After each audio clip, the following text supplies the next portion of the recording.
హైదరాబాద్ ఇంద్రానగర్ దగ్గర ఏర్పాటు చేసిన సినీ కార్మిక సంఘాల సర్వసభ్య సమావేశానికి కార్మికులు పెద్ద ఎత్తున హాజరయ్యారు. ఈ మీటింగ్ లో కొన్ని కీలక వ్యాఖ్యలు చేశారు ఫిల్మ్ ఫెడరేషన్ ప్రెసిడెంట్ అనిల్. తాము ఏ నిర్మాతని విమర్శించడం లేదు అంటున్నారు అనిల్. అయితే కార్మికులని చిన్న చూపు చూస్తే మాత్రం సహించే ప్రసక్తి లేదంటున్నారు. కార్మికులను విభజించి పాలించొద్దని ఆయన స్పష్టం చేశారు. వేతనాలు ఒక్కసారి 10%, ఇంకోసారి 15% పెంచుతామంటున్నారు. 5% పెంచుతామన్నా కూడా ఆశ్చర్యపోవాల్సిన అవసరం లేదంటున్నారు. నిర్మాతలు ఆమోదయోగ్యమైన ప్రతిపాదన చేస్తే ఒప్పుకునేందుకు సిద్ధమని ప్రకటించారు. 30% వేతనాలు పెంచితే రేపటి నుంచైనా కూడా షూటింగ్ లో పాల్గొంటామని చెప్తున్నారు.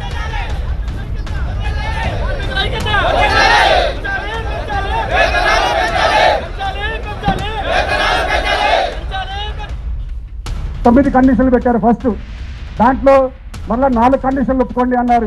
ఆ 4 ఏంటంటే, ఒకటి, మేము ఎవరినైనా పెట్టుకొని ఎక్కడైనా షూటింగ్ చేస్తాం, దానికి మీరు అందరూ ఒప్పుకోవాలి అన్నారు. 2, ఫైటర్స్ డాన్సర్స్ మాకు రేషియో ఉండేది ఎప్పటి నుంచో, గత 50 సంవత్సరాల నుంచి పెద్దలు పెట్టారు ఆ రేషియోని కూడా. వారిని ఎవరిని సంప్రదించకుండా రేషియో తీయాలి, రేషియో లేకుండా పనిచేయాలి అన్నారు. నెంబర్ 3, మనకి ఆదివారాలు కూడా డబల్ కాల్ షీట్ ఉంటాయి కొందరికి, కొన్ని యూనియన్లకి. మేము ఓన్లీ సింగిల్ కాల్ షీటే ఇస్తాము, మీరు తప్పనిసరిగా ఒప్పుకోవాలి అన్నారు. 4వది, మనం 50 సంవత్సరాలు ఇండస్ట్రీ చెన్నై నుంచి హైదరాబాద్ వచ్చిన దగ్గర నుంచి కూడా 6 గంటల నుంచి 6 గంటల కాల్ షీట్కి మన మైండ్ కానీ మనం కానీ మొత్తం కూడా అలవాటు పడ్డాం. ఎక్కడైనా సరే వివిధ రాష్ట్రాల్లో అంతా కూడా కాల్ షీట్ల ప్రకారమే ఉంటుంది. ఆ విషయం అందరికీ తెలుసు. కానీ వారు కొత్తగా ఇప్పుడు 9 గంటల నుంచి 9 గంటల కాల్ షీట్ కావాల్సిందే అని వారు చెప్పడం జరిగింది. దానికి మేము పలు రకాలుగా ఈ రోజు వరకు కూడా దాన్ని ఆమోదించలేదు. తర్వాత దాంట్లో నుంచే కొందరు నిర్మాతలు బయటకు వచ్చేసి చాలామంది మాట్లాడారు, వీళ్ళు నాయకులు రాజకీయాలు చేస్తున్నారు, కార్మికులు ఒప్పుకుంటున్నారు, వారికి చెప్పట్లేదు అని. ప్రతి విషయం కూడా ఈ కార్మిక నాయకులు అందరూ కూడా మీ అందరికీ ప్రతి ఒక్క విషయం కూడా తెలియజేస్తూనే ఉన్నాం. ఈ 15 రోజుల నుంచి ఏం జరుగుతుంది కూడా మీ అందరికి తెలుసా తెలీదా?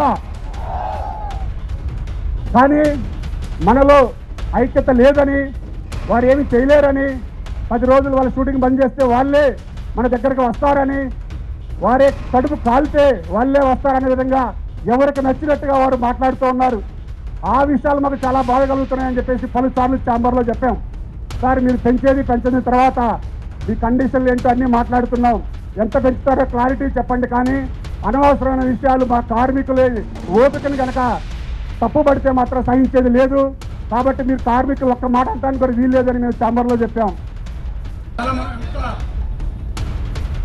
మరోవైపు కార్మికులు కష్టాల్లో ఉన్నారంటున్నారు తమ్మారెడ్డి భరద్వాజ్. కార్మికుల వేతనాలు పెంచాల్సిందే అన్నారు. వేతనాల కోసం ప్రపంచంలో ఎక్కడా షూటింగ్లు ఆగవు అంటున్నారు తమ్మారెడ్డి. వాళ్ళు బాగుండాలని మనం కోరుకుంటూ, మా కష్టాన్ని వాళ్ళు అర్థం చేసుకోవాలని కోరుకుంటూ వాళ్ళు అర్జెంటుగా చేయాలి. అయితే వాళ్ళు కొన్ని కోరికలు కోరుతున్నారు, కొన్ని గొంతెమ్మ కోరికలు ఉన్నాయి, కొన్ని జెన్యున్ కోరికలు ఉన్నాయి. మనం కూడా సానుభూతిగా ఆలోచించి మన నాయకులకి సపోర్ట్ చేసుకుంటూ జాగ్రత్తగా చేయాలి. ఎందుకంటే ఇవాళ సినిమా తీయడం చాలా కష్టంగా ఉంది. సో వాళ్ళు ఏమడిగారు దాన్ని మనం ఏం ఒప్పుకోగలం, అన్నీ ఒప్పుకోలేం, కొన్ని అసలు చేయలేం, ఇంపాసిబుల్ అయ్యి, కొన్ని చేయగలం. అది చేసుకుని నాయకులంతా చేస్తారు. ఎట్లా చేస్తారో ఆలోచించండి, సానుభూతిగా ఆలోచించండి, జాగ్రత్తగా ఆలోచించండి, ఆలోచించి నిర్ణయం తీసుకుందాం.